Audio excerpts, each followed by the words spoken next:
We are going to get started. Dr. Donnellan will be with us in a moment. I think we'll get started without her. Can we find out, so Marcella's going to be reporting out from the research processes working group. Anne is going to be reporting out from, oh, excellent. She's back, from one of the other working groups. And who's reporting about from the third work? Oh, excellent, excellent. Who would like to report out first? Dr. Shattuck, the floor is yours. All right, yes. I noted in my group that years and years of schooling, if nothing else, I got good at taking notes. But as I said in our small group, I expect my fellow group members to interrupt me as needed if I get things wrong or misstate things. So I have a little checklist of recommendations I'd like to share with you. We talked a lot about conflict of interest issues and noted that the notion of conflict of interest can occur across the lifespan of the research cycle, from conceptualization to funding review to the way the research is conducted and to the publication process and dissemination. And we recommend that reputational profits and benefits should be treated in the same way as financial benefits in the conflict of interest process. And by reputational profits and benefits, which we discussed as being, at that time we were talking about the fact that in autism intervention there are a number of sort of name brand interventions, and that oftentimes researchers have a reputational investment in a particular methodology being, quote, proven to work. Is that an active term, or do you guys invent that? I don't know. Did we coin that? Can we? I think you did. Reputational profits and benefits. I don't know. Yeah. Oh, there's an article title. Now hold it. If you invented it, though, that would be reputational. Oh. That's right. Caught me. Caught me. All right. We talked quite a bit about the changing nature of genetic testing, and there's a confluence of two trends that are concerning. One is that there are an ever-increasing number of conditions that parents can test for, and two, that the nature of the information that is yielded from the kind of this new generation of genetic testing is increasingly probabilistic. It doesn't yield a yes, no, this person will have it, this person won't have it. It's really kind of painting a probabilistic curve of possible outcomes. So we weren't entirely sure what to do with that, but one specific recommendation was to increase disability rights training in medical genetics and counseling training settings, and to connect with other disability groups around this as a way to find common cause. And another related recommendation was to improve access to real life stories and real people in the genetics testing setting, so that parents who are faced with these decisions can actually interact with real human beings who are either adults with autism or family members or whatever. That these are kinds of issues that are natural joining points for other disability groups. Did I capture that adequately, my group? Is that okay? We also talked, I got a whole bunch here. Well, I'm looking forward to this. So We've got time. We talked a lot about the use of aversives, and there was a discussion of whether we should recommend banning use of aversives in all situations, under all circumstances. And there was some discussion about, well, if yes, then how would we define aversives? There's a sort of a definitional issue about what counts as an aversive under the law or under people's felt experience in terms of sort of, quote, the extinction of maladaptive behaviors, and we had some eloquent examples of that. We also talked about recommending sponsoring research into the prevalence and distribution of types of aversives, including pharmacotherapy, trying to really get more of a population-based understanding about how commonly used aversives are, the different types of aversives that are used, whether that distribution of types of aversives is equally distributed, or if there are some particular subgroups who are more at risk of having aversives applied to them over other groups. We also talked about, I'm Just sorry. a clarifying Yeah, question, yeah. since I've spent half my life on this topic. Was there any discussion? Can you make of- sure you're being picked up by the of- microphone? Of separating out that which is an emergency necessity from an actual intervention or an actual treatment? Well, as a In other matter of words, fact, there while the was kid's going quite a out the bit of discussion window about that. Mhm. is one thing, but if that happens a lot, you can't rely on restraint to keep that kid from going out windows.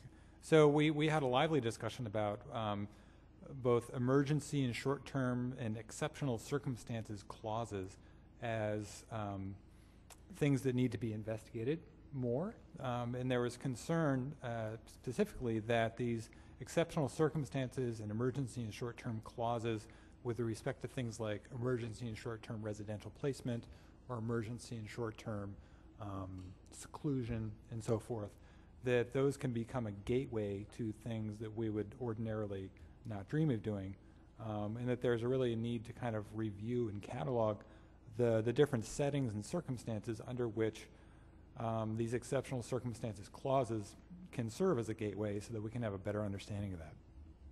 Certainly there Did I are capture people that who have been- adequately? Yeah, go ahead and elaborate, please. Is this okay? Okay.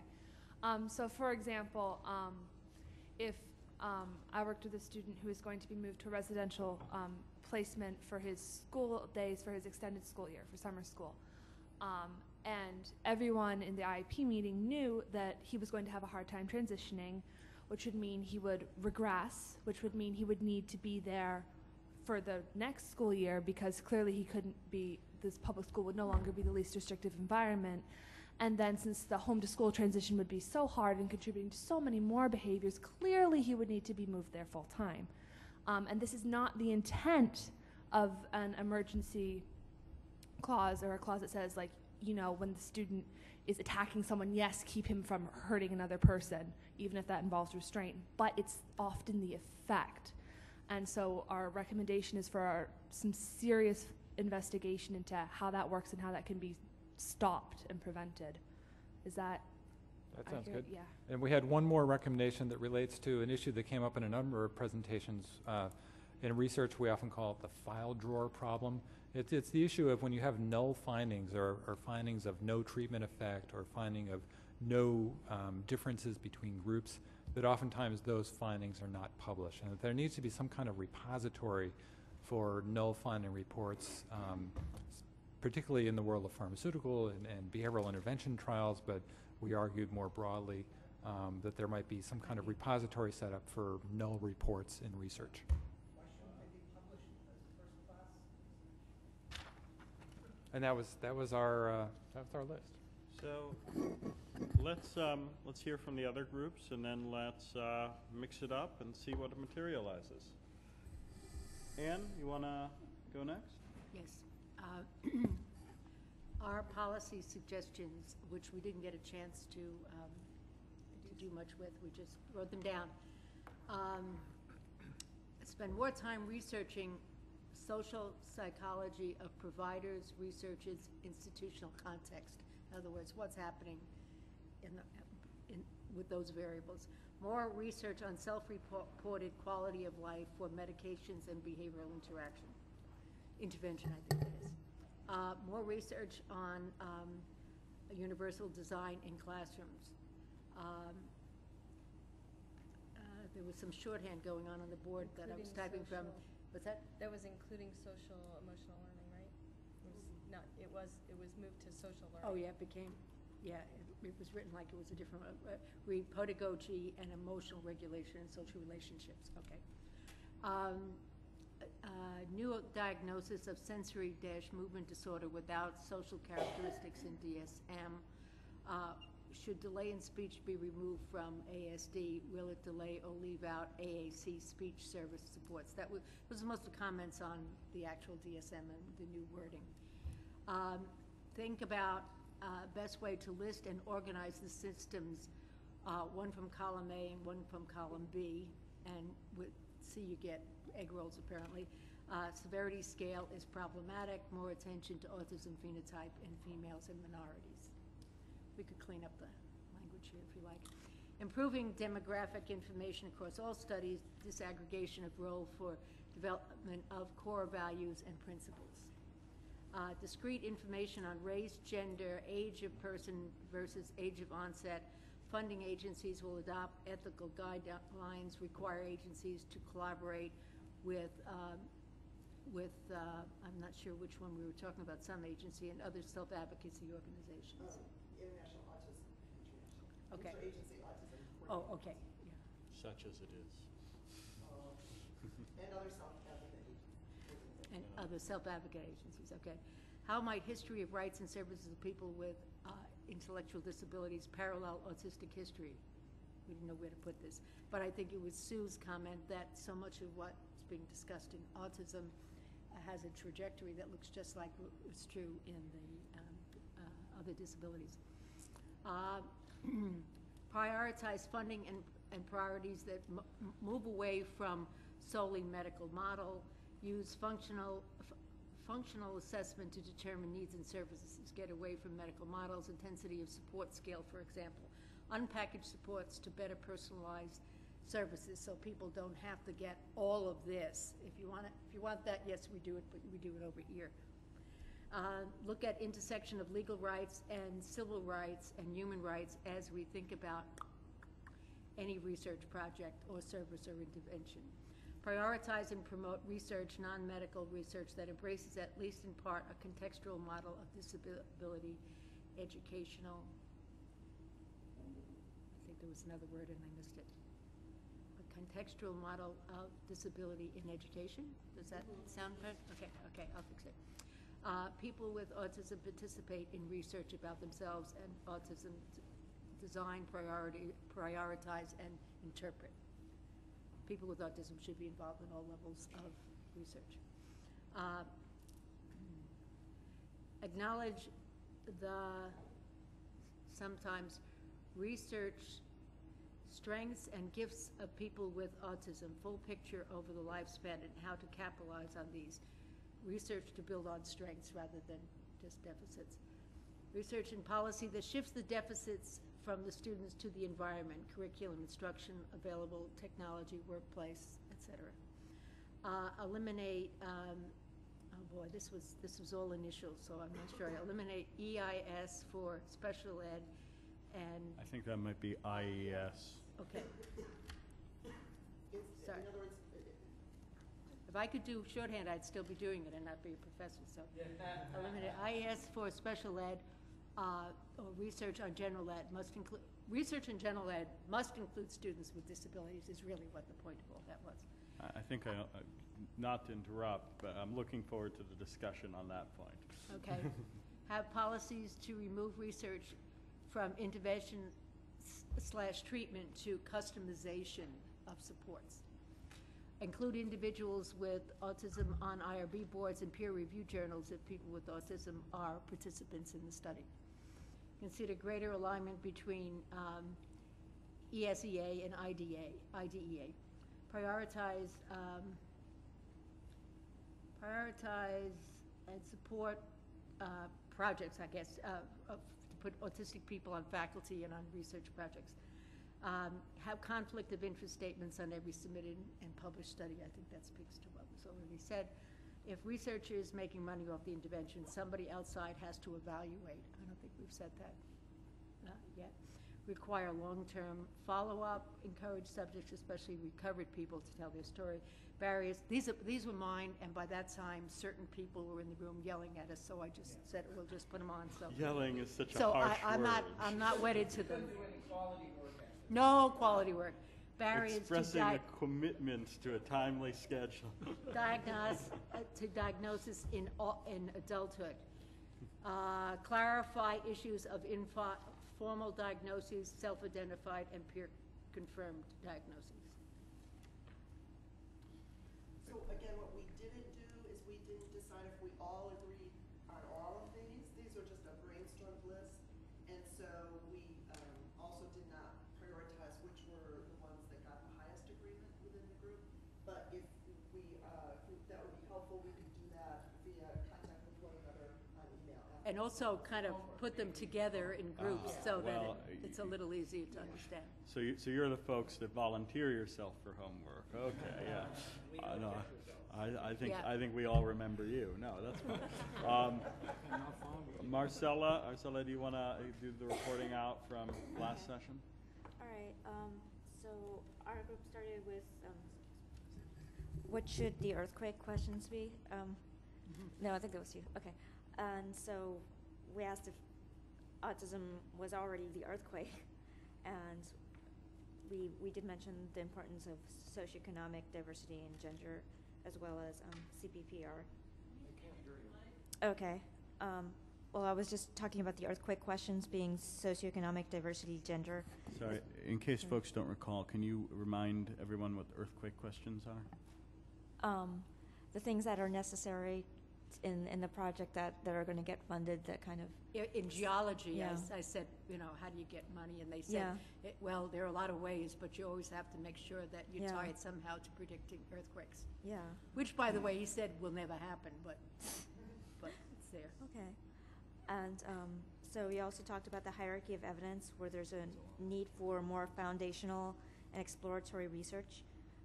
That for every RCTs there should be 10 to 15 exploratory studies and expert panels, and that qualitative research sometimes got undervalued, and we should be emphasizing more CBPR, community-based participatory research.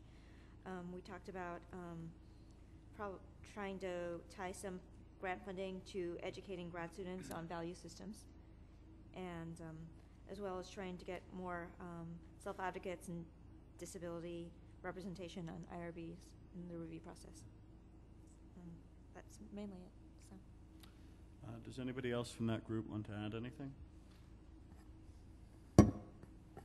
Just specifically, one of the things that, for instance, on the training end, if you will, one of the routes to getting more researchers understanding the ethical values and all the other discussion we had today, this kind of focus, is to put it into training. But how do you put an accountability system in place? So we thought, can you tie that back to funding? And because of the fact that most grants, there's an intention for researchers, for professors to be using a lot of the money to have their graduate students doing a lot of the work and to be receiving training for that. So why not make it a criterion of grant review, and to be able to get the grant, you need to have this in place, just like there's diversity provisions in grant review often, where you have things about how you're considering for diversity in your research. And I'll throw one more thing out there that I think came up in the beginning of our work group that I don't know that we covered in the summary. Someone, and since we're operating under Chatham House rules and we're not attributing anything, I'll protect their anonymity, but that someone is a genius, whoever they may be. It was not me, but somebody came up with the idea of requiring that if you receive public funds, public research funds, in order to develop an intervention, that you may not copyright or trademark that intervention. So I think that goes to the point you folks were making in terms of business ethics. And I think it puts forward that conflict of interest idea, plus, quite a bit more. So I'm very interested what folks have to say about that. I like the addition too of the reputational thing, that it's not just business, or unless you call it. No, that makes sense. Exactly. The great intellectual question: where's the next grant coming from? So I'm going to make a suggestion here. I'm going to suggest we sort of discuss this as a group till the 3:30 end time, and then I'm going to ask for any symposium participants who are willing to do so to stick around afterwards to engage a bit with our audience, who has been absolutely fantastic, and as I think really very interested in participating in the discussion. I apologize, we were on such a packed schedule and did not have more room for that. I just want to say that I think you guys did a tremendous job bringing the right people together to start this conversation. And during one of the earlier breaks, I was saying to Alan that Ari was absolutely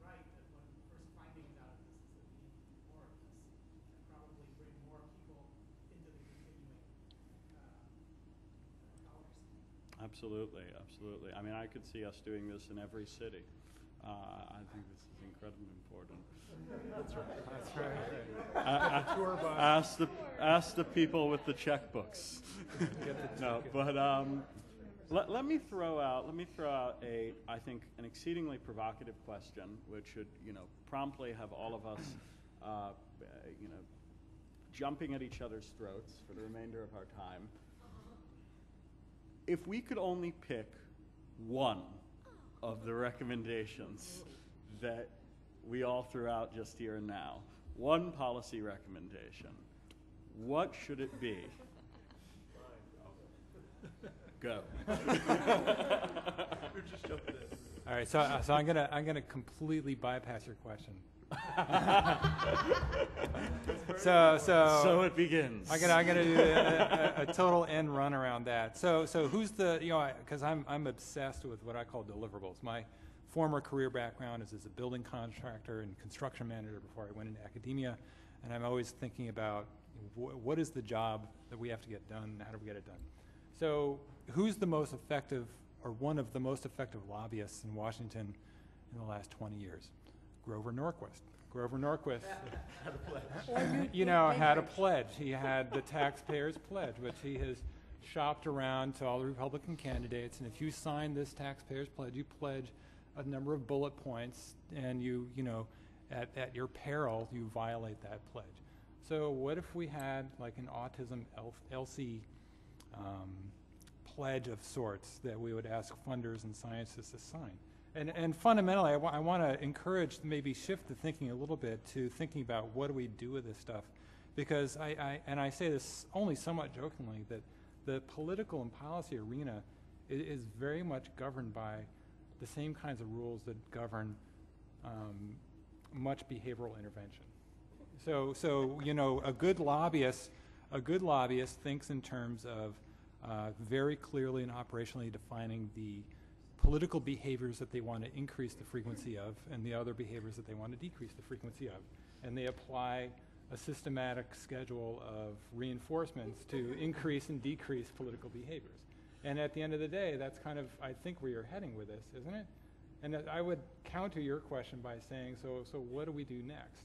And one way to go is to pick one thing that you kind of put your shoulder behind and try to promote, because it's easier to focus on one thing. But I would suggest that maybe that one thing might be kind of a pledge of principles, and there might be 5 or 10 bullet points that is that one thing. Extraordinary idea. Who wants to agree or disagree? It's like the poetic justice of autistic people using Laplacian techniques at Washington. So does this mean we're giving our congressmen M&Ms and taking them away if they're bad? No, electric shock. Yes. I like to start with Newt. Oh, well. I'm going to weigh in on the easiest thing, which is I think the one thing is the participation of people with autism in USAN. Where? Everywhere. Right. At IRBs.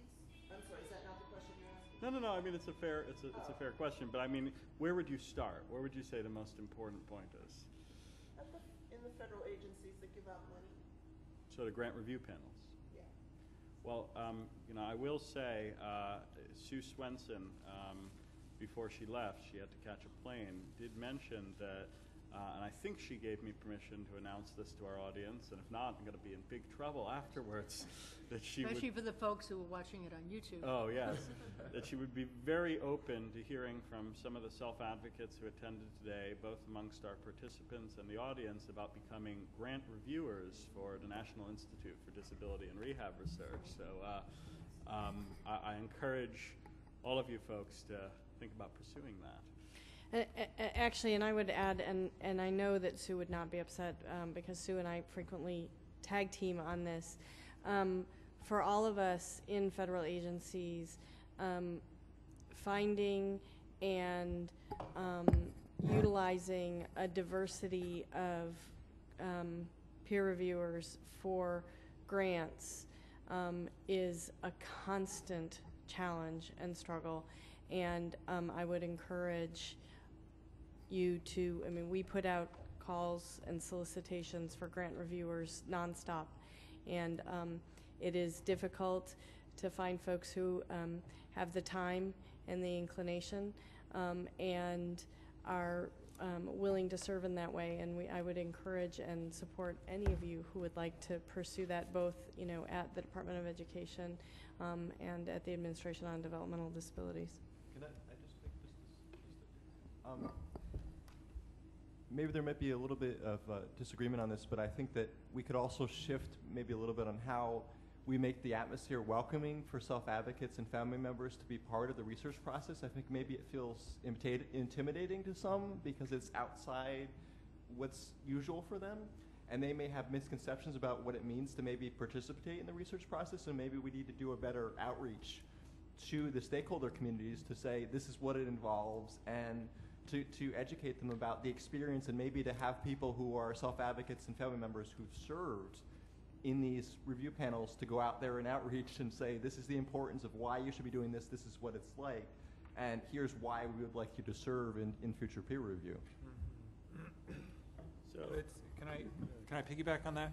So, one innovation I would say that some of the parent-run foundations have brought to the table, like the Autism Science Foundation, OAR, and others, is that they often require people having funding from some of these. You have to, in addition to your sort of research proposal, you have to submit a lay abstract and a lay proposal. You simultaneously have to speak to both audiences. You have to have the science in your research proposal, but you also have to draft a document that's for a non-science audience, because they all have non-scientists on the review panels. And I would say that in terms of crafting the requirements for grantees or prospective grantees, that in addition to the science, they also have to translate that science in a way that's accessible, that will lower the barrier to participation of non-scientists in the review process. But also just logistically, again, the private foundations have moved to a process that embraces using web-based and telephone participation technology for the grant review process, which makes it feasible for people who may not want to travel to Washington or whatever to participate in the review process. Ari? Feel free. Let me just actually do one quick thing, because I want to take advantage of this momentum. Will everybody, either in the audience or at the table, who is interested in becoming a grant reviewer for NIDR or the Administration on Developmental Disabilities, raise your hand? Or the NIH, raise your hand. All right, I'm going to ask all of you now to email info@autisticadvocacy.org with your resume or CV and the subject line grant review. And I make no promises on behalf of our federal partners, but we are going to pass along every single one of those resumes to our friends at NIDR, ADD, and NIH, and we are going to try and build some momentum around this. Sorry, could you send that information to the Sure. email list here? We will, and again, that's info@autisticadvocacy.org, and we'll see if we can. We don't have the PowerPoint anymore, but we will follow up. Also with an email for everybody who registered on that. And then David. Okay, I've never before gone out on the limb, obviously, but I'm going to do that because I may not have this opportunity again, and I'm not sure where to put it in our priorities. But with a lot of experience and a lot of years behind me, I believe that what's happening in ordinary technology right now, I'm talking about things like iTouch and iPads, is going to revolutionize the lives of people who can't speak but who have autism or similar developmental special needs. And I think we need to have research both to look into those possibilities, what's available to people, what could be made available. There are lots of safeguards that need to be put into it. But I am hearing from people I trust around the country that folks are doing things independently with iPads that we never expected. And I'm talking about people who are very careful in what they're saying. And I think 5 years from now, we're going to be saying, boy, we missed a great piece if we didn't at least look at that. And I suggest that we put it someplace, I'm not even sure how to word it, on our list and say, somebody ought to be looking at this and somebody ought to be paying attention to how we can learn more about it. Just a quick thing on that. As a person, and I'll be brief because I know you want to get to some other comments. I wanted David, but yeah, you go then. Okay. David, that's fine. I come originally from a technology background, from computer science, and I've had a frustration. There aren't as many other people like myself who have an interest both in the social science and the disability rights, et cetera, and the technology, and can bridge that gap. So I think to make it more feasible in terms of having more research that is not only technology, but looking at actual focuses and how the technology can have an impact, we need to be having more people like myself, I think, who have both experiences in training and background and have been motivated to both be connected on the technology end and on the social science and disability rights and disability studies, et cetera, and be bringing that together. I think that's an important part of the technology research. Actually, that was helpful, but so I'd like to bring these two together, I think.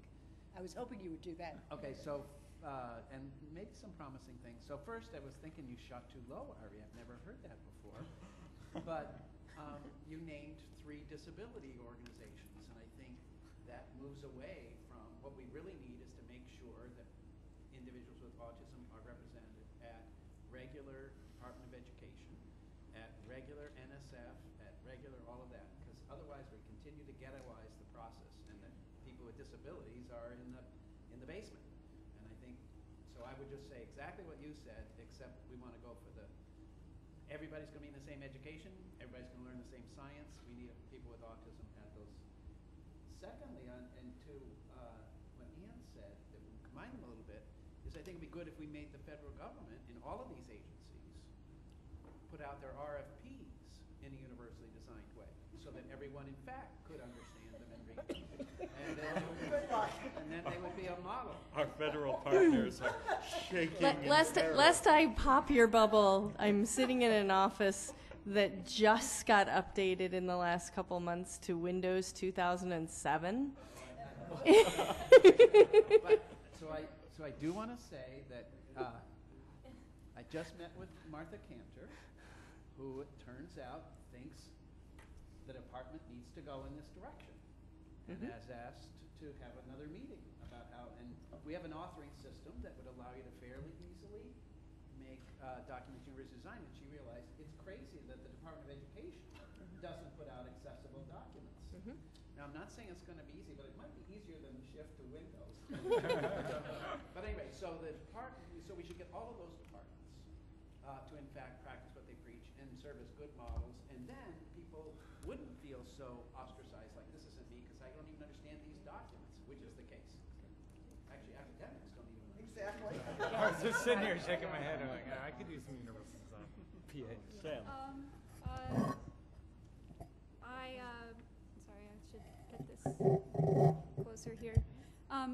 One of the things that I'm particularly interested in when we're talking about moving from a medical model to a social model is that needs to be accompanied by a move to social psychology and a move towards actually studying systemic interactions around disability and around autism. There really is a very small percentage of the population who's autistic.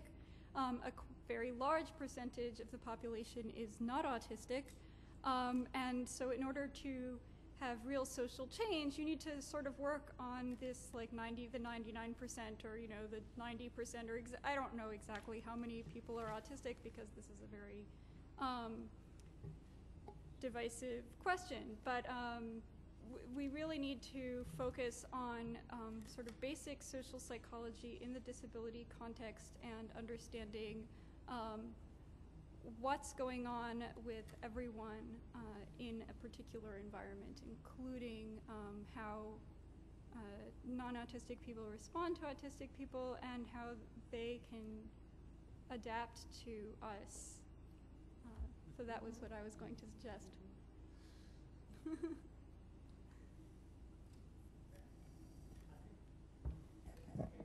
Yeah, you wanna step up, and I think there's a space for this. I think as far as the political process goes, we came to that realization, I think, a long while ago. And I still think, this hasn't happened to the extent that it should, but I still think we need to look at other marginalized communities that have that are small minorities that have effectively leveraged much larger ally populations in the mainstream population outside of their own group. I think the LGBT community is probably the poster child for that. But I think there's a tremendous amount of work still to be done in that regard. And that's purely the political process, not academics anymore. But that then influences how decisions are made that ultimately send money towards funding the academics. So I think it's important. Does anybody amongst our participants mind if I take this opportunity to offer some of our audience members a chance to weigh in? No, please. I've got a mobile microphone, so you don't. I've been on Oprah. I'll be Phil. Paul's Donnie. Nice. Who has something to say about where this conversation should go next?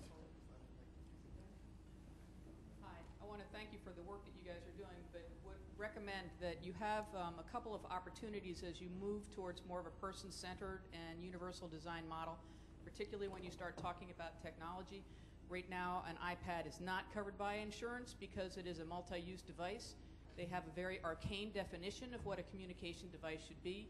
They're looking at it as a single-purpose device, which is not inclusive, and it is not universally designed. We want to move towards mobile technology, something that can be customized to meet everybody's need instead of asking people to haul a trailer full of technologies that they would need to get through their day. These are regulatory issues around definitions that are really dated.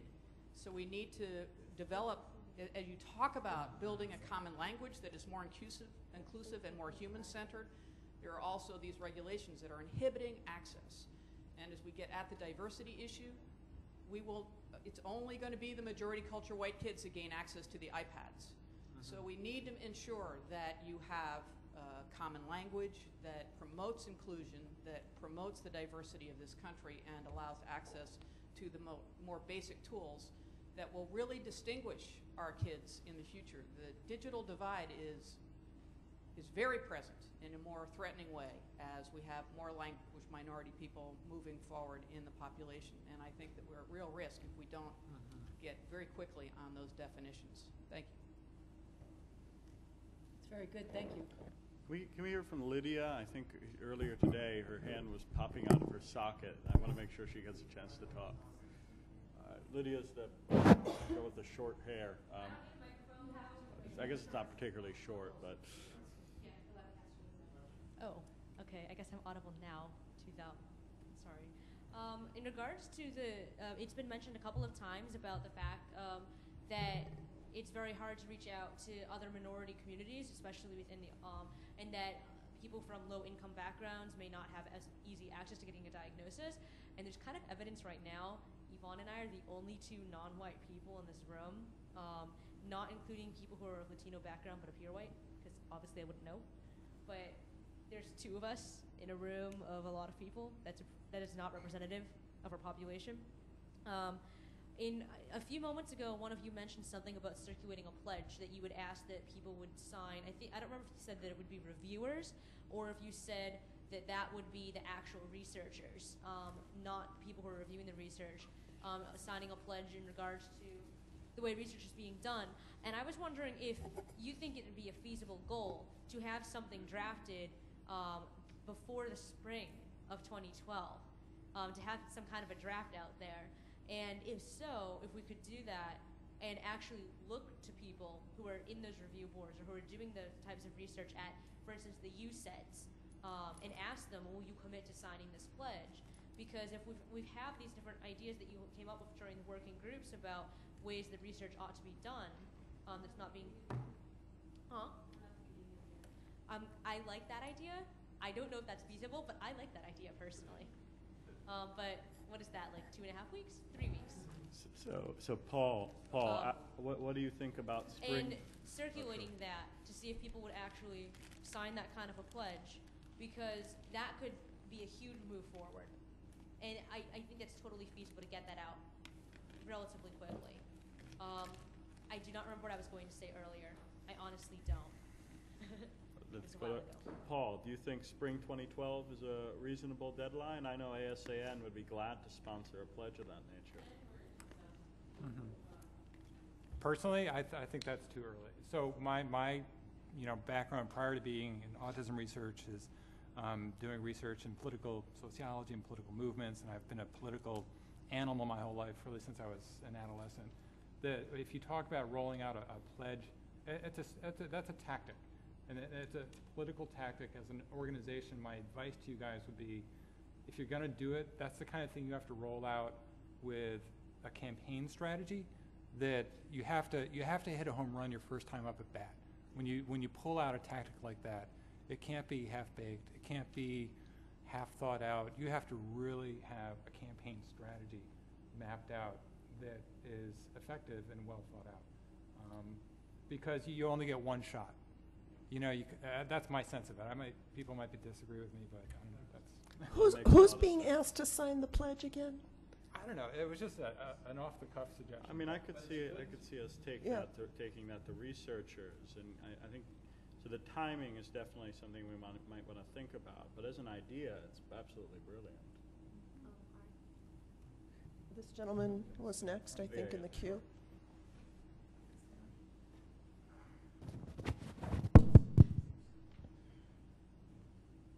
My name is Daniel Reichek, and I'm adult on the spectrum, and I like everything that everybody said, and we're bringing up that people in the community, the social organization, to help with various different things, and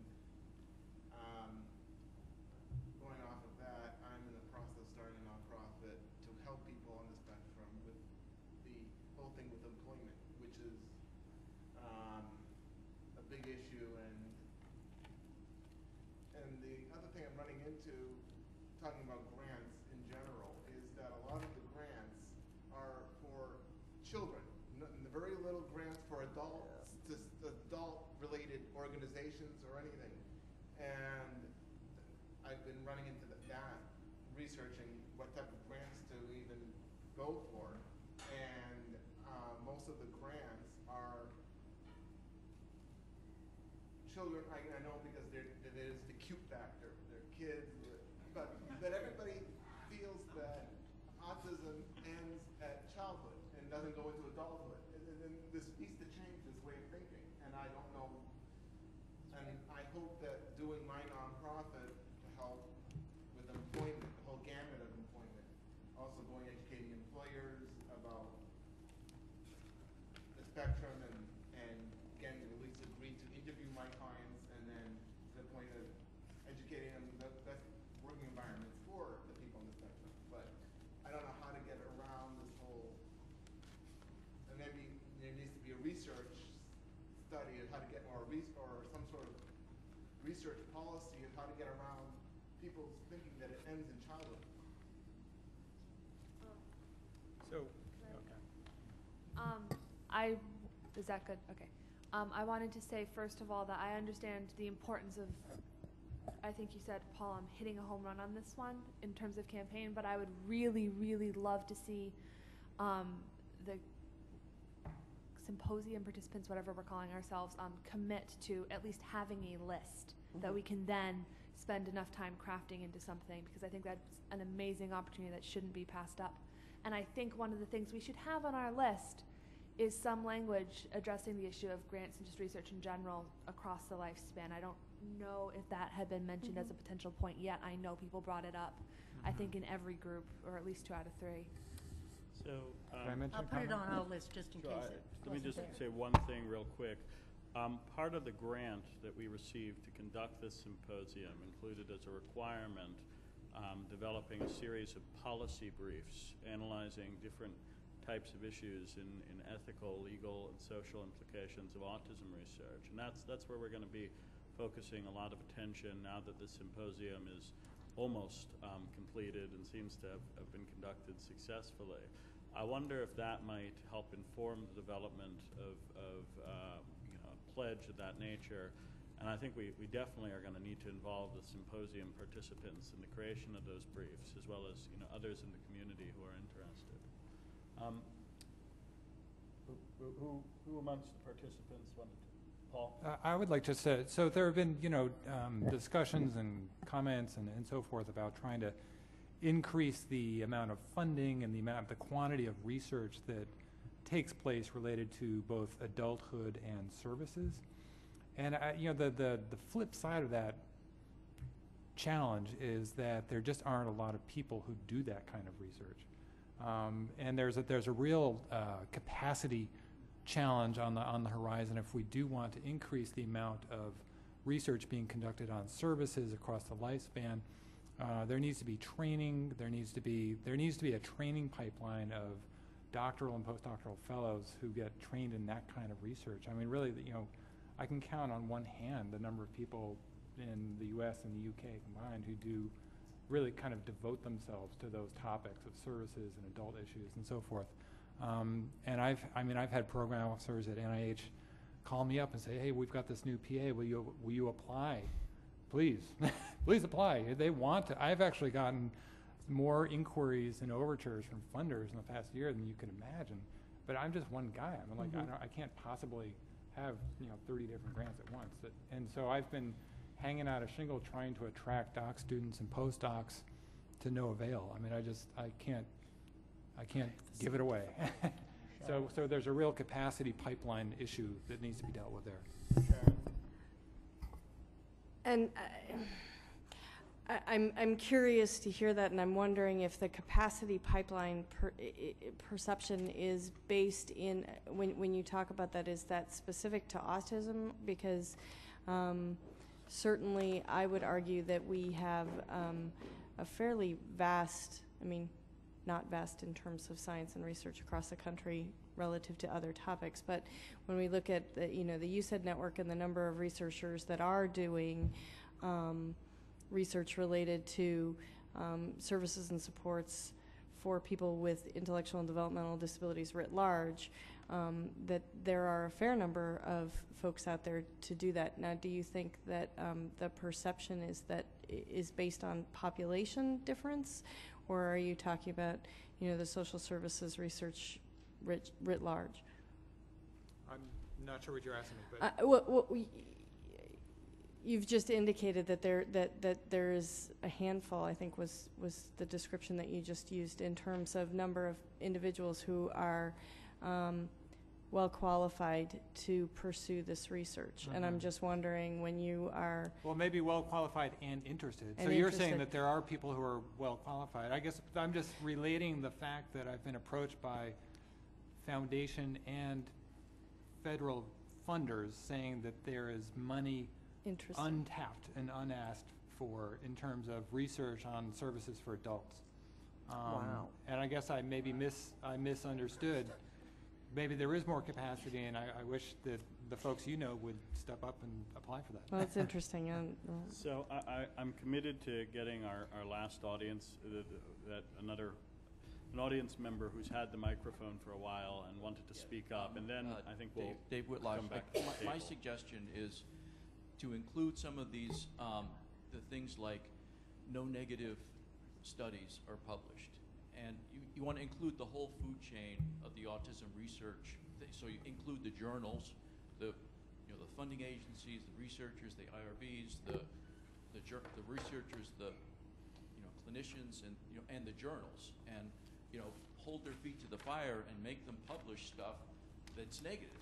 If X doesn't work, compel them to publish. I think that's what you got to do. Point very well taken. Cheryl, you've had your hand up for a while. When you invited us all here, you said it was a symposium on ethical, social, and legal issues around autism research.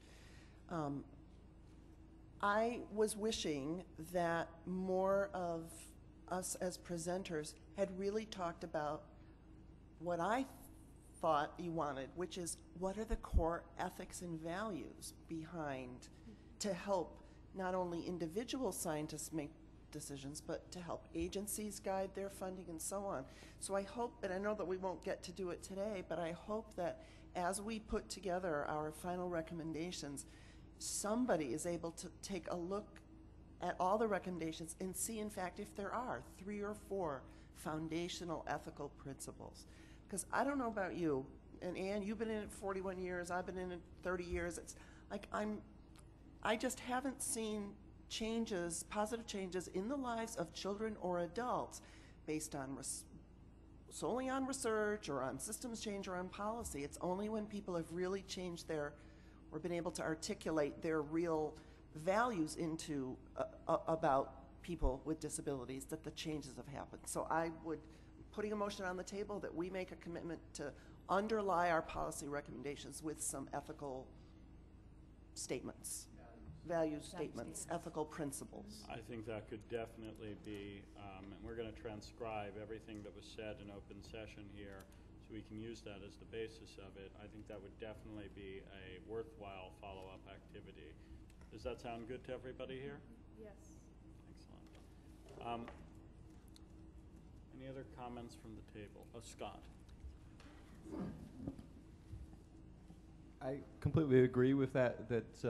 And this is one of the reasons why we should probably have more meetings like this one because there's so much ground that we need to cover that should have been covered like yesterday or 4 years ago.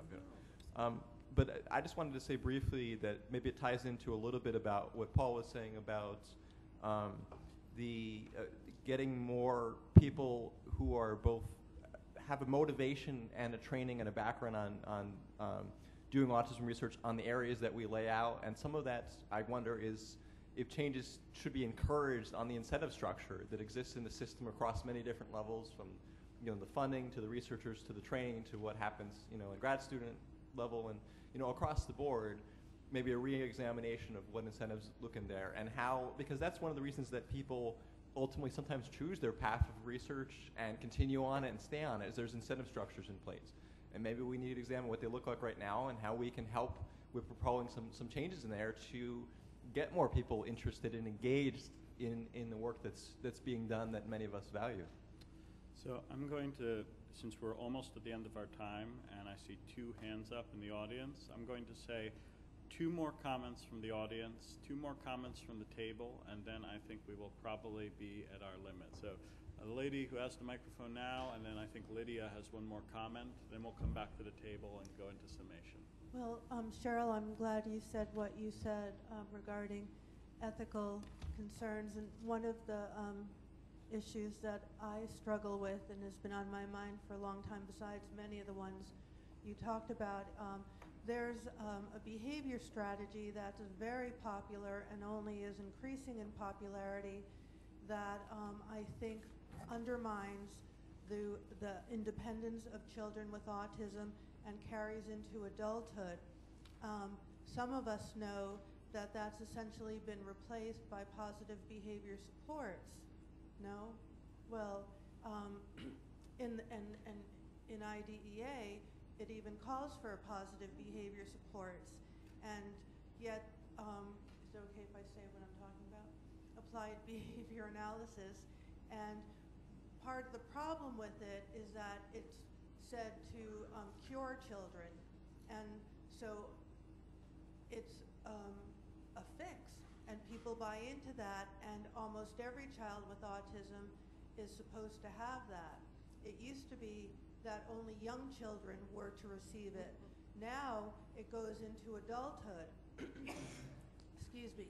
So if it hasn't worked yet in your early childhood years, it means you need more, and now adult services are providing it. It's a rain dance model. Exactly. Dance didn't work, we'll dance some more. Exactly. So you just need more till you've recovered, as some of the slides said. And assuming it works, and I'm sure it works for some children, autism therapies should not be a one-size-fits-all. Additionally, therapies including, I always confuse Medicare and Medicaid, only covers ABA. So it makes it even more of a problem, because if parents want therapy at home or if the state's providing it, it's it's only going to cover ABA. And I think that really is an ethical problem. So thank you very much, and thank you for this wonderful day.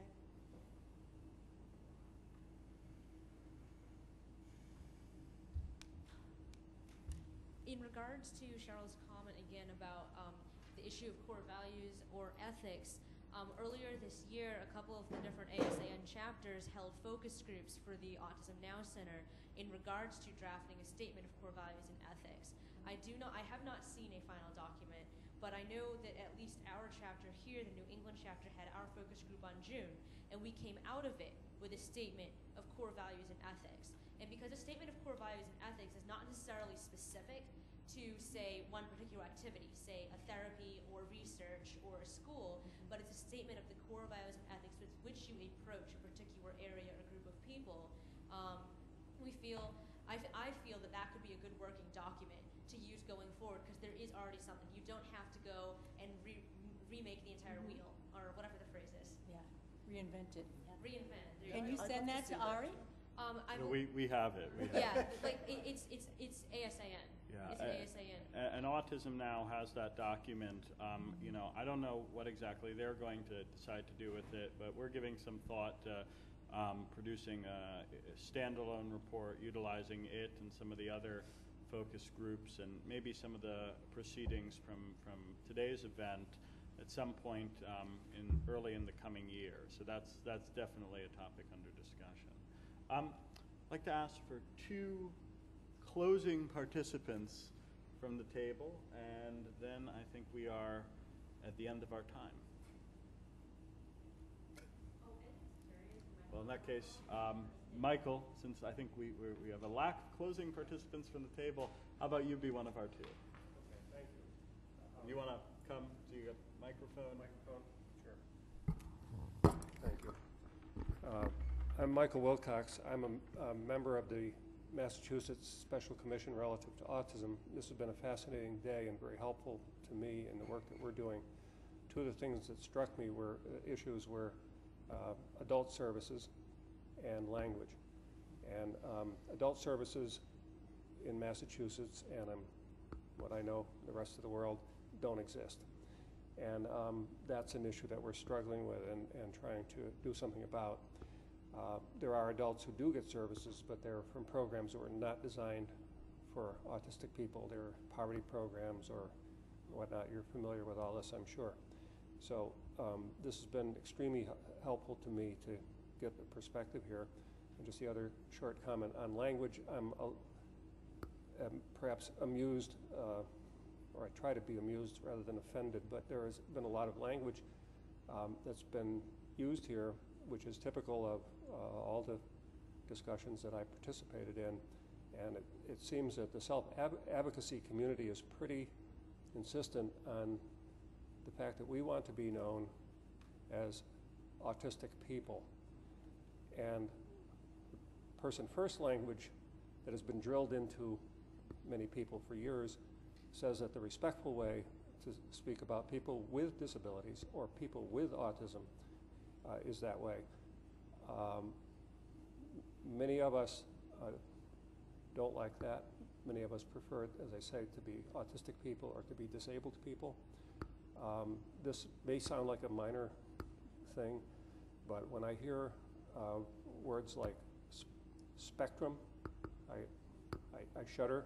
I don't think autism is a spectrum. I certainly don't think autism is a disorder.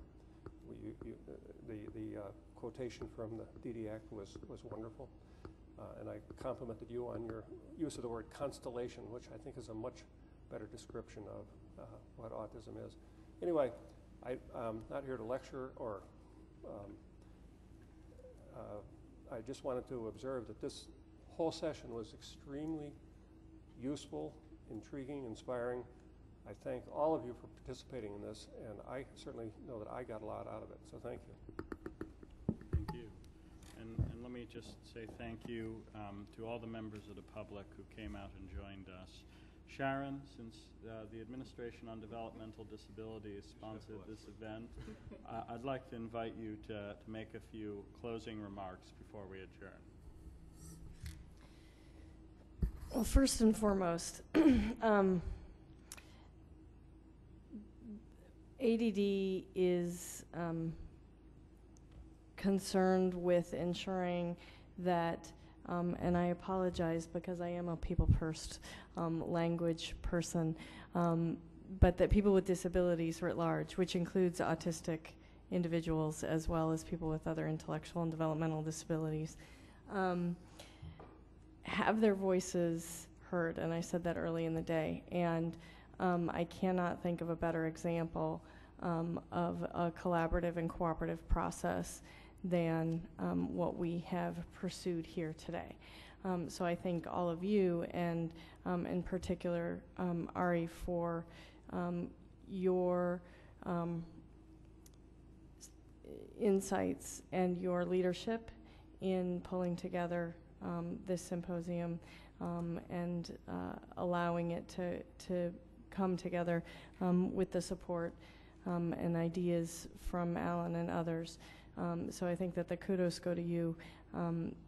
ADD's role in all of this is minimal, and I think that we look forward to seeing what happens from here, and that this does allow for continued debate and the development of the policy papers that I think will be useful to inform the community, including policymakers, as we think about priorities and resources and policy.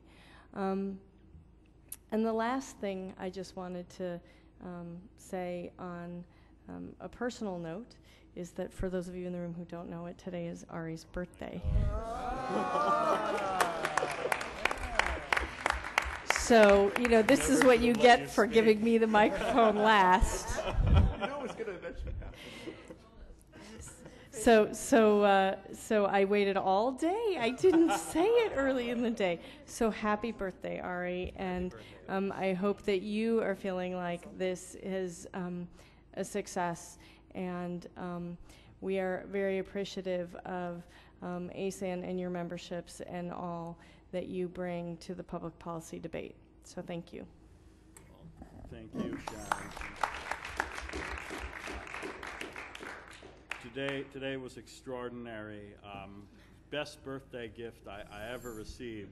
And let me just say, in closing, I really have to thank all of you, the participants, the audience members, the folks who have been following along via the webcast and on Twitter, for making this an extraordinary success. We're going to follow up on that grant review idea. We look forward to getting resumes and CVs. I've noticed we've already had a few emailed to us. And we're going to follow up with our federal partners on that.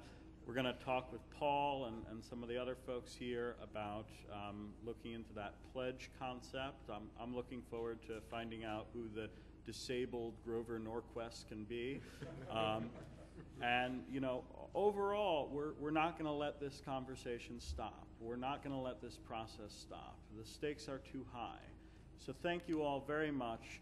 And please give yourself a pat on the back and a round of applause, flapping, or your complimentary activity of choice as we come to close. Thank you very much, and have a wonderful afternoon.